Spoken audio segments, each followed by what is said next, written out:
Lord, no, never 라고 제목을 정해봤습니다. 재밌죠? 네. 재밌지요?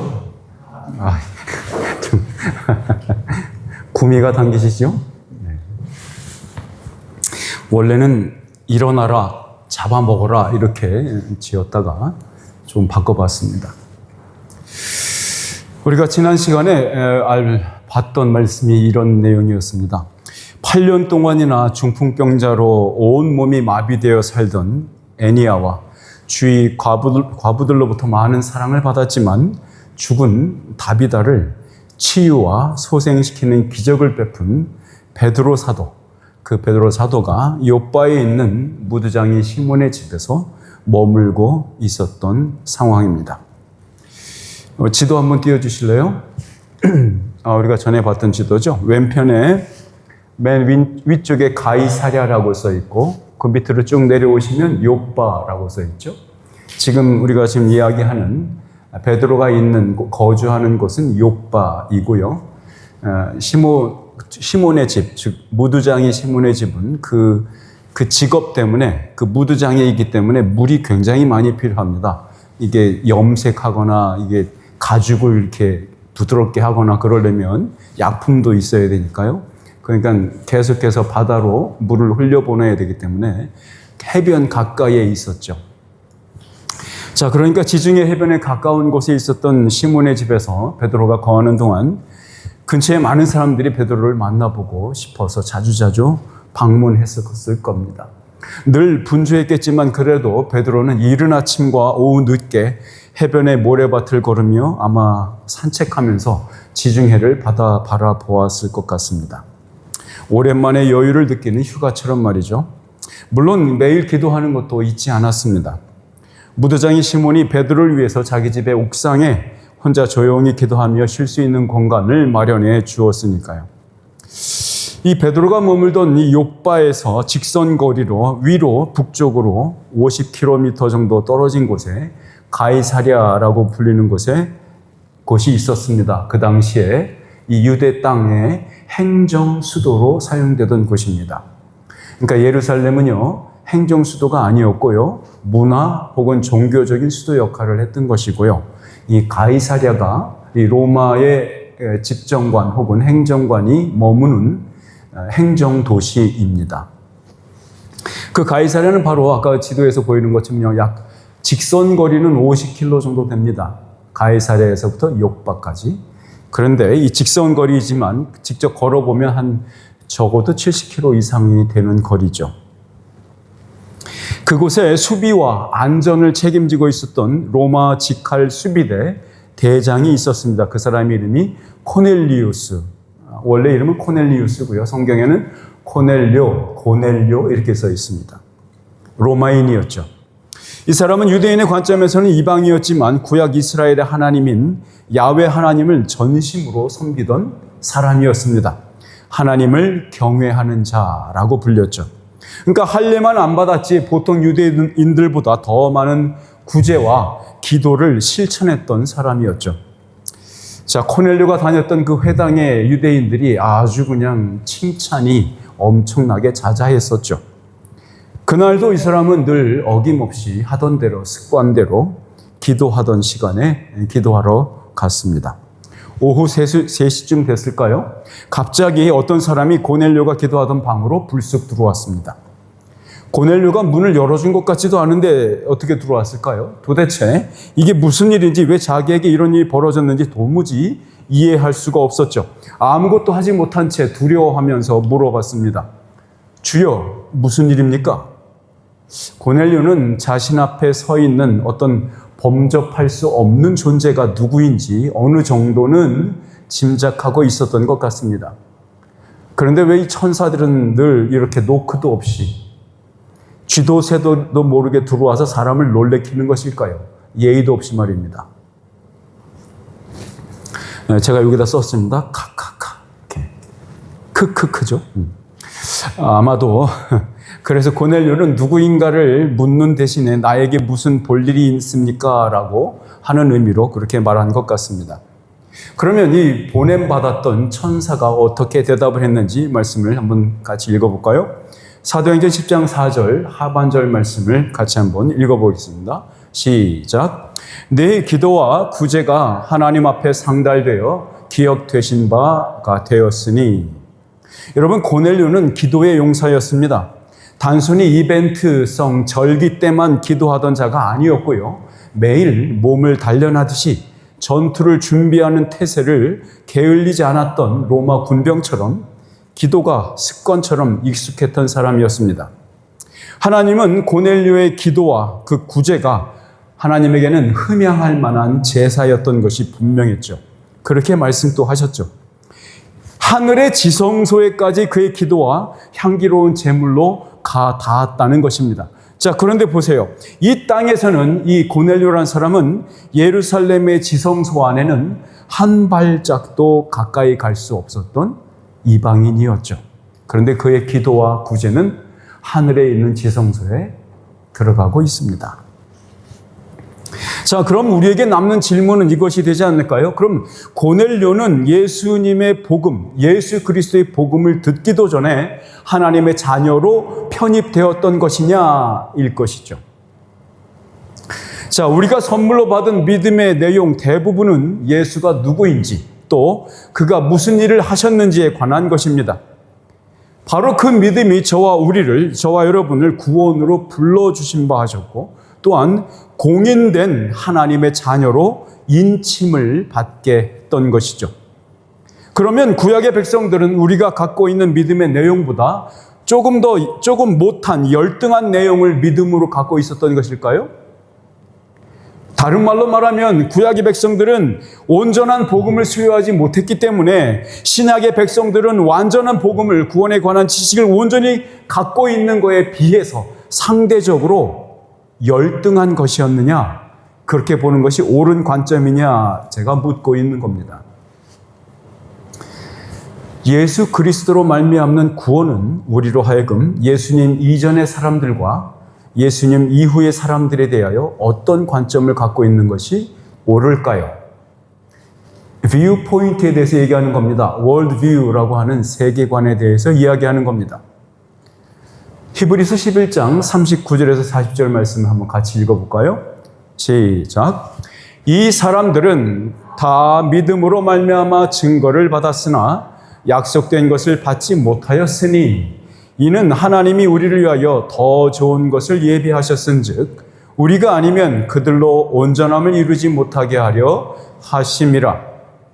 여러분, 이것은 다음 주에 다룰 내용이긴 하지만 고넬료가 베드로를 통해서 앞으로 받을 은혜, 그것은요 예수님 십자가 이전의 사람들인 구약 백성들이 누리며 살았던 하나님의 은혜보다 더 좋은 것이었습니다.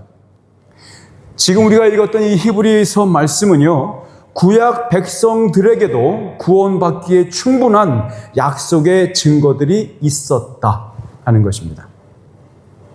그러나 단지 그들이 지금 신약의 백성들과 다른 차이점이 있는데 그 차이점은 그 약속된 메시아인 예수 그리스도를 직접 받지 못했다는 점, 요 차이만 있다는 것입니다.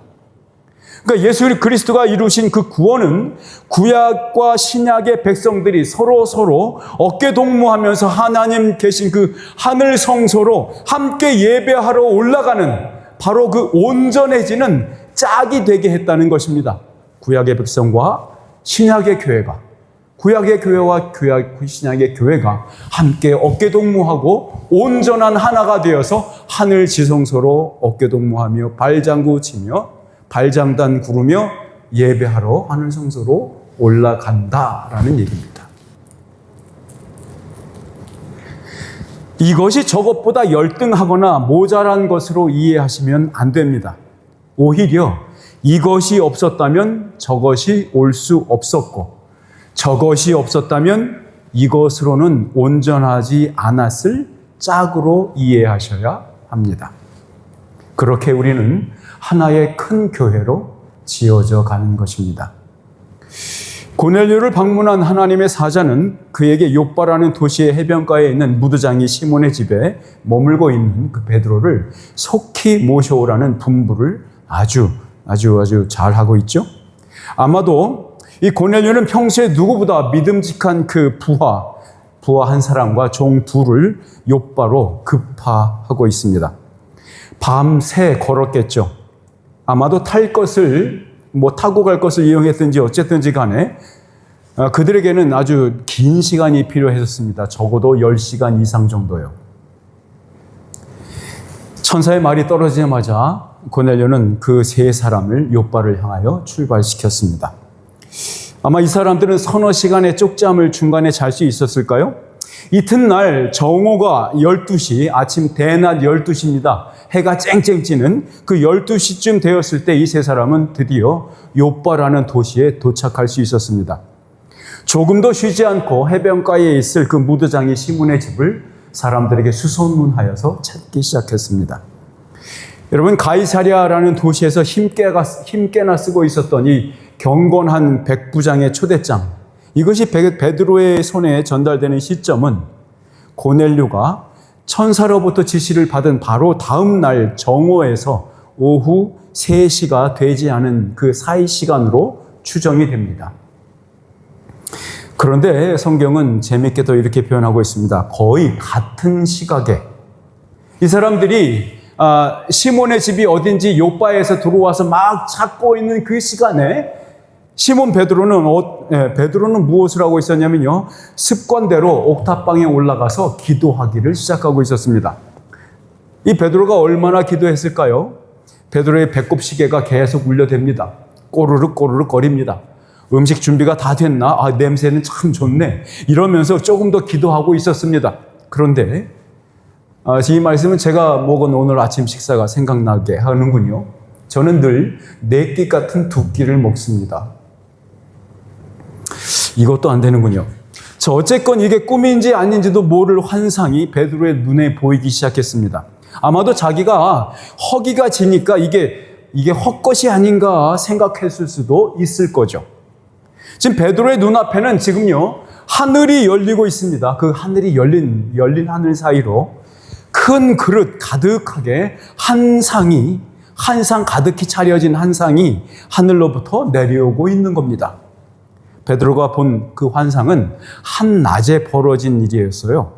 아마도 베드로는 자신이 지금 무엇을 경험하고 있는지 제대로 이해하지 못하고 있는 상태에 있는 것으로 보입니다. 베드로는 그 한 그릇이 열린 하늘의 틈 사이에서 내려왔다가 다시 올려져가는 모습을 본 거예요. 그게 환상의 내용입니다. 그 그릇이 내려왔다가 다시 올라가는 사이에 하늘로부터 나오는 음성과 베드로가 그 음성에 응답하여서 대화하는 내용이 그 사이를 메우고 있는 거죠. 하늘로부터 나오는 음성의 주인이 누구인지는 정확히 묘사되고 있지 않지만 주여라고 부르는 그 베드로가 누구에게 자기가 말하고 있는지는 말하는지 몰랐을 것이라고 생각하는 것은 좀 무리가 있죠. 왜냐하면 수석 사도로서 베드로는 그런 많은 경험이 있었지 않습니까? 그리고 그가 예수 그리스도인 것은 분명히 알고 있었던 것 같습니다. 우리 12절 말씀을 같이 한번 읽어봅시다. 같이요. 시작. 그 안에는 땅에 있는 각종 4발 가진 짐승과 기는 것들과 공중에 나는 것들이 있더라. 여러분, 그 그릇 안에 담겨있던 것들을 본 베드로는 아주 식겁했을 것 같습니다. 왜냐하면 평생 먹을 수 있는 것으로 생각해 본 적이 없었던 것들이기 때문에 그렇습니다. 유대인으로서 지켜야 할 음식법에 따르면 이것들은 다 부정한 것들입니다. 물고기만 빼고, 물고기가 없었잖아요. 그죠? 물고기는 한 마리도 없었어요. 그런데 거기에 있는 모든 것들은 별의별 역겨운 것들로 가득 차 있었습니다. 그런데요, 그냥 가만히 있었던 게 아니에요. 그 한상 차림으로 내려온 그것들이 그냥 죽어서 가만히 있는 게 아니고요, 살아서 계속 움직거리고 있는 거예요. 재밌지 않습니까? 막 움직거리는 거야. 살아있어, 막. 발도 막 차고 막. 환상 속에서 들린 그 음성의 내용은 이렇게 얘기했습니다. 베드로야, 일어나서 잡아 먹어라. 하나님께서 베드로의 시각과 청각을 모두 이용하고 있는 것 같습니다. 평생 업으로 살아왔던 베드로가 해봤던 것이라고는 물고기를 배를 갈라서 손질하는 것 정도, 그것이 고작이었을 텐데 말입니다. 그런데 하나님께서, 주님께서 베드로에게 지금 뭐라고 합니까? 잡아 먹어라. 여러분, 이게 그 한상 차림으로 받은 이것이 다 요리가 완성이 되어가지고 이렇게 막 맛있는 냄새가 나거나 뭐 부글부글 끓거나 이렇게 완전히 그 속에 내용물이 뭔지 모를 형태로 있는 한 그릇이 아니었잖아요. 참, 그걸 먹으라고 하시는 거예요. 주님께서 베드로에게 이것들을 잡아서 요리를 해서 먹으라는 거죠. 그게 명령이었어요. 베드로의 입장에서는 전혀 이해가 되지 않는 환상이에요. 베드로는 아주 신경질적으로 반응하고 있습니다. 단지 말로만 아니에요, 저 안 먹을래요 라고 했던 게 아닌 것 같습니다. 참, 베드로도 한 성격 하는 것 같아요. 어디 감히 모든 하늘의 주인이신 예수님께서 명령하시는데 어떻게 그분 앞에서 너 할 수 있단 말입니까? 우리 14절 말씀을 같이 보실까요? 시작. 베드로가 이르되 주여 그럴 수 없나이다. 속되고 깨끗하지 아니한 것을 내가 결코 먹지 아니하였나이다 한데, 이 말은 뭔 말입니까? 지금까지 한 번도 먹어본 적이 없어요. 그것을 먹어서 내가 부정한 사람이 돼 본 적이 없습니다. 이 얘기예요. 그죠? 더 이상 왜 그럼 먹으라고 합니까? 나한테 이 얘기입니다. 베드로는 2번에 걸쳐서 연거푸 손사래를 치고 있어요. 이렇게 말하는 겁니다. 평생에 이 부정하고 더러운 것들은 입에도 대본 적도 없습니다. 난 결코 이것을 먹을 수 없습니다. 예수님이 얼마나 민망해 하셨을까요? 모르긴 몰라도 아주 기가 찼을 겁니다. 여러분 중에 누구든지 베드로만큼 예수님과 절친 사이가 아니라면 절대 노하지 마십시오. 이런 환상을 받을 때 말입니다. 근데 예수님께서 어떻게 응대하셨는지 볼까요? 15절에서 16절 말씀을 같이 한번 읽어보겠습니다. 시작. 또 2번째 소리가 있으되 하나님께서 깨끗하게 하신 것을 네가 속되다 하지 말라 하더라. 이런 일이 3번 있은 후 그 그릇이 하늘로 올려져 가니라. 그런데 이걸 또 받아주고 계시는 예수님은 더 대단하신 것 같습니다. 베드로의 잡아먹으라 하셨던 그 첫 번째 명령에 베드로의 분명한 거절 의사가 전달이 됐죠. 다시 음성이 나서 말씀을 뭐라고 하십니까? 하나님께서 깨끗하게 하신 것을 네가 속되다 하지 말라라는 음성이 들렸죠.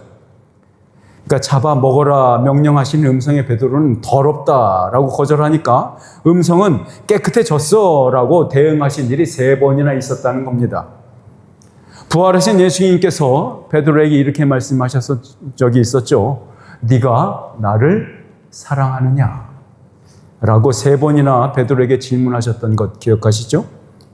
그것은요, 그 질문은요, 대답을 요구한 것이 아니었던 것 같아요. 오히려 예수님께서는 베드로가 얼마나 온전해진 정한 것이 되었는지를 확인해 주는 질문과 같습니다. 여러분, 당시 유대 배경에서 이 3번이나 유대적 문화 배경 속에서 3번이나 계속되었다는 진술은 이 환상을 주고 계시는 하나님의 뜻이 얼마나 분명하게 전달되었느냐라는 것과 더불어서 베드로의 거절 의사도 돌덩이처럼 완고했음을 분명히 보여주는 겁니다. 고넬료가 받은 환상은 고넬료로 하여금 그다지 큰 생각의 변화가 요구되지는 않았었죠. 시몬이 있다. 요바에 있는 무두장이 시몬의 집에 베드로가 있으니까 베드로를 빨리 데리고 와라 라는 명령을 받았지 않습니까? 그럼 이걸 가지고 고민을 할 필요가 없는 거예요. 시킨 대로 하면 되는 거였어. 근데 베드로의 경우는 좀 다른 것 같습니다. 반면에 베드로가 받은 환상은 그 인생 전체에 가장 큰 지각 변동을 만들어내는 것이었습니다. 베드로에게 지금까지 자신을 부정해야 할 만큼 엄청난 부담으로 작용했을 것이 분명하죠. 베드로는 아주 단호하게 거절 의사를 말했지만 베드로는 자기가 누구의 명령에 토를 달고 있는지는 분명히 알고 있었을 테니까요. 앞장에서 보았듯이 베드로는 유대인의 금기 규정들에 대해서 할 수 있는 최선을 다해서 예수님께서 가르쳐 주신 그것들을 따라 보려고 노력하고 있었던 것 같습니다. 당시의 유대교의 정결법이나 의식법들은 그가 치유하고 소생시켰던 자들을 그 기적을 베푸는데 장애물이 됐을 것이 분명하죠. 근데 베드로는 그 장애물을 개의치 않고 건너버렸죠. 베드로는 최선을 다하고 있었던 것 같습니다. 그런데 그런 기적까지 행했던 베드로에게 스스로를 송두리째 부정당하는 느낌이 들게 하지는 않았을까요? 바로 이 환상이 말입니다. 하나님은 베드로에게 그 이유를 주님은 조금 더 설명해 주시면서 조금 더 멀리 가자고 말씀하고 계십니다. 이렇게 말씀하셨죠. 하나님께서 깨끗하게 만드셨는데 어찌하여 너는 그것을 더럽다고 말하니? 이렇게 말이죠. 이 말씀을 유대인들의 사고방식에 잇대어서 생각해 본다면 아마도 요백에도 하셨던 적이 있었던 이런 말씀이지 않았을까요? 이런 말씀일 것 같아요. 부정한 아브라함을 택하여 거룩한 백성의 조상으로 만든 자가 나인데 너는 그때에 어디 있었니? 내가 이 세상을 창조하고 리오야다를 만들고 공룡을 만들고 큰 해와 달을 만들 때 너는 어디 있었니? 라고 물으는 하나님의 음성과 같지 않을까요? 이 환상이 베드로에게 주어진 것은 욥바라는 구속사적으로 의미 있는 도시에서 벌어진 일이었습니다. 바로 이곳에서 관련이 있는 구약의 선지자가 한 명 있죠. 요나입니다. 요나는 니느웨라는 이스라엘 백성에게 가장 큰 적성 국가예요. 가장 안 좋은 원수 국가. 그 국가에 가서 하나님의 복을 전달하라는 명령을 받아요. 그 명령에 순종하고자 했다면 요나는 반드시 북동쪽으로 여행을 떠나서야겠죠. 그런데 요나는 정반대의 방향인 스페인으로 가는 배를 잡아 탑니다. 다시스로 가는 거죠. 그건 남동쪽에 있습니다. 참으로 하나님의 명령과 그의 뜻에 정면으로 반박하고 거절하는 모습. 이 모습은 오늘 이 베드로와 얼마나 똑같은지 모르겠습니다. 아마 베드로도 요나처럼 도망갔었을 수 있었겠죠. 여기 고집쟁이 요나에게 표현된 아버지 하나님의 마음을 확인할 수 있는 구절이 있어서 한번 같이 읽어보려고 합니다. 하나님이 자신의 선지자를 괴롭히려고 그런 명령을 준 게 아니에요. 요나서 맨 마지막 절 두 구절을 한번 같이 읽어볼까요? 요나서 4장 10절에서 11절 말씀입니다. 시작. 여호와께서 이르시되 네가 수고도 아니하였고 재배도 아니하였고 하룻밤에 났다가 하룻밤에 말라버린 이 박농쿨을 아꼈거든. 하물며 이 큰 성읍 니느웨에는 자우를 분별하지 못하는 자가 12만여 명이요 가축도 많이 있나니 내가 어찌 아끼지 아니하겠느냐 하시니라. 하나님은 요나에게 이렇게 말씀하고 계시는 것 같습니다. 야, 너는 그 하룻밤에 없어질 것 때문에 그렇게 기뻐하고 즐거워하고 아꼈잖아. 그럼 나는 12만여 명의 생명이 내가 주는 복으로 누리고 기뻐하며 즐거워할 그 인생을 내가 볼 때 내가 얼마나 기쁘겠니? 내가 얼마나 행복하겠니? 너에게 해를 가할 수 있는 대상이라고 해서 내가 그들을 미워해야 되니? 그러면 넌 지금 나의 뜻에 순종하지 않고 있으니 그럼 너는 나를 대적하고 있는 거 아니니? 그럼 네가 나를 대적하는 것처럼 나도 너를 대적해야 네 마음이 시원하겠냐? 이것이 네가 생각하는 정의냐? 내가 이 느느웨 사람들을 아끼고 사랑하는 것처럼 나는 너 요나도 아끼고 사랑한단다 라고 말하는 것 같지 않습니까? 구약의 요나 선지자 얘기를 베드로가 깊이 알고 있었는지에 대해서는 확인하기 어렵습니다만 분명한 것은 예수님께서 자신의 부활을 통해 보여줄 요나의 표적에 대해서 언급했던 것을 베드로는 분명히 들어서 알고 있죠. 바로 이 욥바라는 곳에서 보고 있는 환상과 요나 선지자가 언급되면서 깨닫게 된 예수 그리스도의 부활에 대한 메시지는 베드로 사도의 마음에서 여전히 소화되지 않고 얹혀 있는 것 같을 것이었습니다. 우리 로마서 9장 2절 하반절 말씀을 같이 한번 읽어볼까요? 시작. 나에게 큰 근심이 있는 것과 마음에 그치지 않는 고통이 있는 것을 내 양심이 성령 안에서 나와 더불어 증언하노니. 이게 바울의 말입니다. 근데 베드로의 속사정, 베드로의 마음을 표현하고 있는 것 같아요. 베드로는 고민에 고민을 더하고 있습니다. 도대체 이 환상이 무엇을 말하고자 하는 것인지, 도대체 내가 하나님께 무슨 짓을 한 거지라고 말입니다.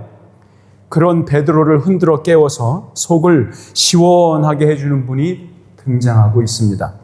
본문 19절에서 20절까지의 말씀을 같이 한번 읽어볼까요? 시작. 베드로가 그 환상에 대하여 생각할 때에 성령께서 그에게 말씀하시되 두 사람이 너를 찾으니 일어나 내려가 의심하지 말고 함께 가라. 내가 그들을 보내었느니라 하시니. 여러분, 아까의 환상 속에서의 음성과는 분명히 다른 분이신 성령님께서 베드로에게 말씀하십니다. 얘야, 두 사람이 널 찾아올 거야. 그러니까 너 조금도 의심하지 말고 그들을 따라 가거라. 이렇게 명령하시죠. 지금 성령님이 지금 예수님과 다른 명령을 하고 계시는 게 아니잖아요.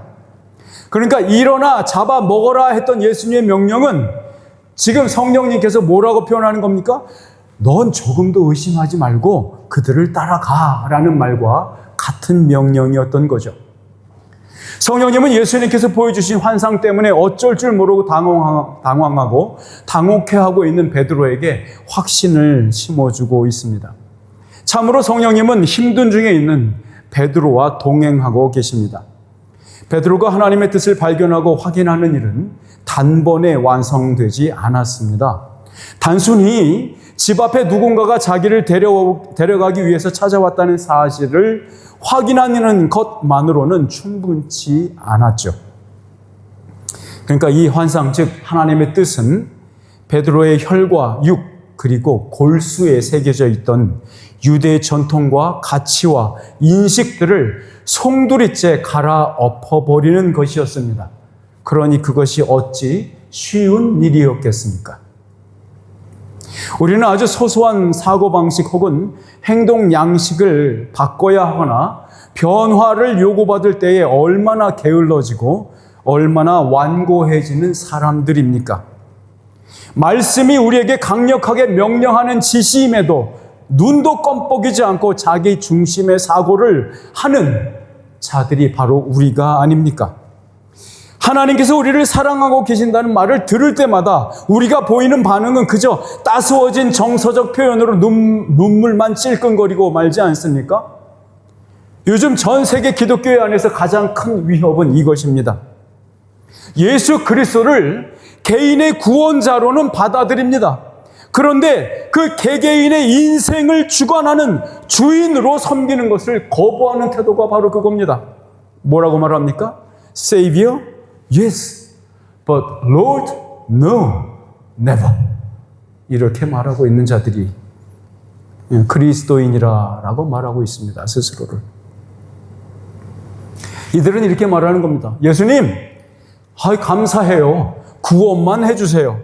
저는 제 삶을 제 마음대로 살게 내버려 두세요. 저를 아끼고 사랑해 주시는 고맙습니다만은 더 이상 제 인생에 간섭하려 들지 마세요. 내가 알아서 한다고요. 여러분, 구원은 예수 그리스도를 옷 입고 또 그의 의의 옷을 입는 것인데, 단지 예수님을 자기 중심의 옷의 하나의 액세서리 정도로만 취급하는 것은 결코 옳은 일이 아닙니다. 그러면서 그들은 스스로를 뭐라고 말합니까? 교양 있는 거룩한 종교인이다 라고 말하죠. 적어도 눈물을 흘릴 줄 아는 문명인이다 라고 말하고 싶은 거죠. 여러분, 베드로에게 주신 환상은 환상을 받기 전에 베드로와 받은 이후의 베드로를 나눌 수 있을 만큼 아주 중차대한 의미를 가지고 있던 큰 사건이었습니다.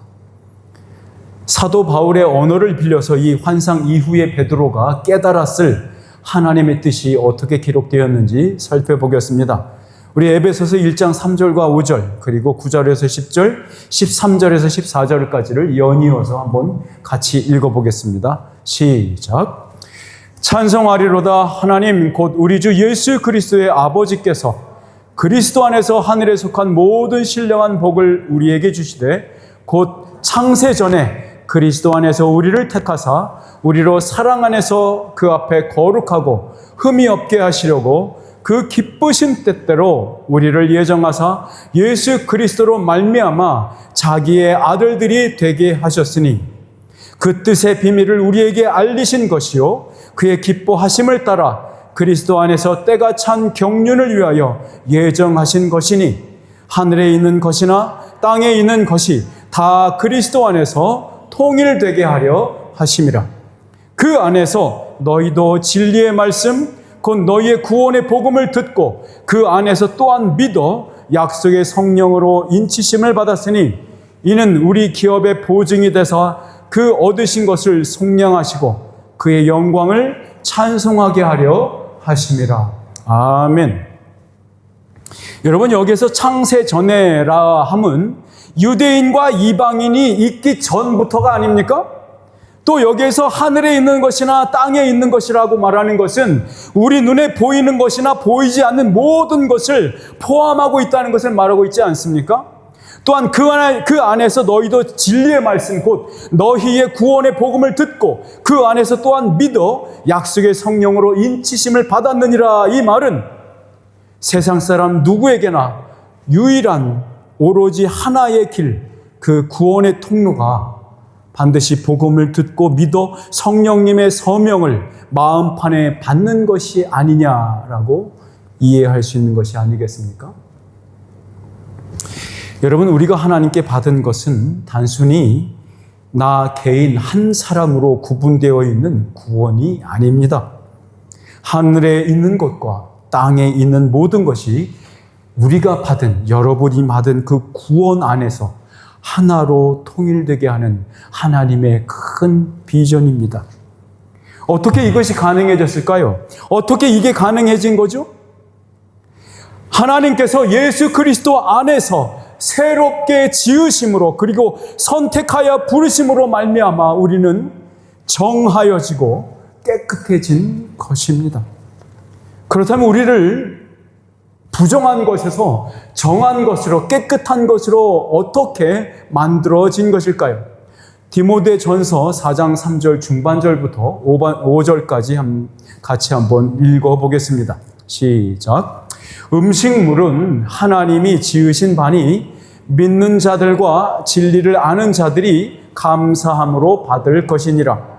하나님께서 지으신 모든 것이 선함에 감사함으로 받으면 버릴 것이 없나니 하나님의 말씀과 기도로 거룩하여 짐이라. 여러분, 여러분이 살고 있는 여러분의 구원의 땅, 여러분이 갖고 있는 그 구원의 세상은 도대체 얼마나 큽니까? 도대체 또 얼마나 깊습니까?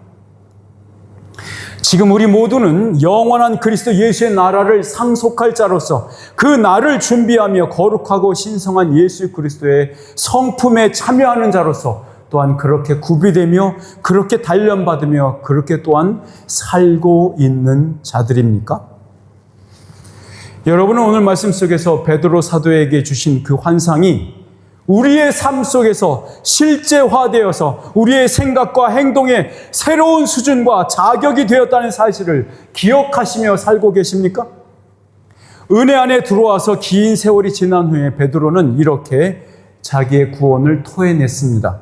베드로후서 1장 3절과 4절 말씀을 읽어보겠까요? 시작. 그의 신기한 능력으로 생명과 경건에 속한 모든 것을 우리에게 주셨으니 이는 자기의 영광과 덕으로서 우리를 부르신 이를 알므로 말미암음이라. 이로써 그 보배롭고 지극히 큰 약속을 우리에게 주사 이 약속으로 말미암아 너희가 정욕 때문에 세상에서 썩어질 것을 피하여 신성한 성품에 참여하는 자가 되게 하려 하셨느니라. 아멘. 우리가 받은 구원은 이 우주보다도 더 넓고 큰 것입니다. 그래서 크고 넓은 우주라도 예수 그리스도의 사랑과 은혜를 담을 수 있는 그릇은 못 됩니다. 주님께서 우리를 자신의 성품을 담는 그릇으로 사용하신다고 합니다. 이것이 예수 그리스도의 꿈이요, 성삼위 하나님의 계획이요 경륜인 것입니다. 우리만이 크고 높으신 영광의 하나님의 뜻이 담겨지는 그릇이라는 겁니다. 만유의 주권자이신 그분이 그렇게 정하신 겁니다. 하늘로부터 내려왔다가 다시 원래의 장소로 올라간 그 그릇을 생각해 보십시오. 그 환상 말입니다. 이 그릇이 우리입니다. 그분이 맺으신 그 피의 언약 속에서 우리는 원래의 자리로 돌아갈 구원의 자녀가 되는 겁니다. 여기 베드로 사도는 부정한 것을 깨끗하게 만드시는 하나님의 방식을 이렇게 소개하고 있습니다. 베드로전서 1장 18절에서 19절입니다. 시작. 너희가 알거니와 너희 조상이 물려준 헛된 행실에서 대속함을 받은 것은 은이나 금같이 없어질 것으로 된 것이 아니요 오직 흠없고 점없는 어린 양 같은 그리스도의 보배로운 피로 된 것이니라. 할렐루야.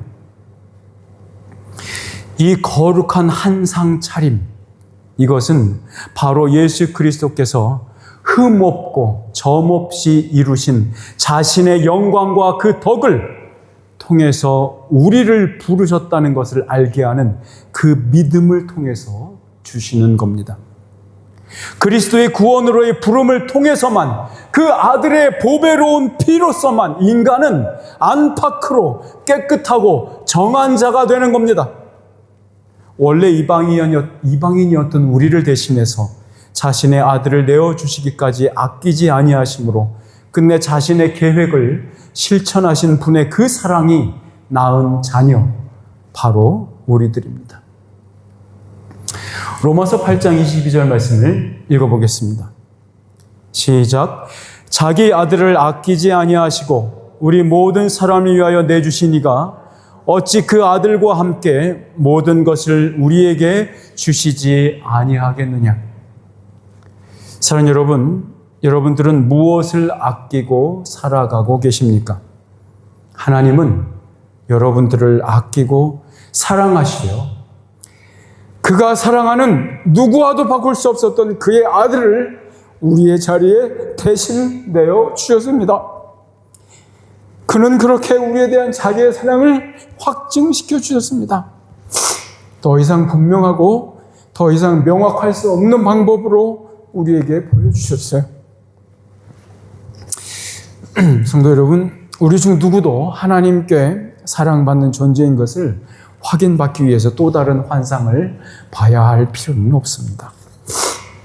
하나님께서 보여주신 그 그릇에 담긴 음식을 먹지 못해 고민하고 힘들어하며 내면이 뒤집어 갈아 엎어지는 아픔과 고통을 통과하고 나서야 하나님의 뜻을 이해할 수 있게 된 이 베드로 사도는 우리에게 이렇게 권면하고 있는 겁니다.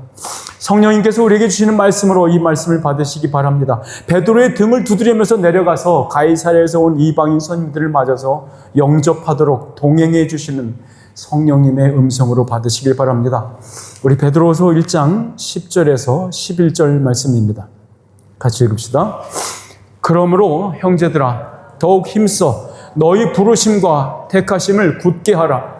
너희가 이것을 행한즉 언제든지 실족하지 아니하리라.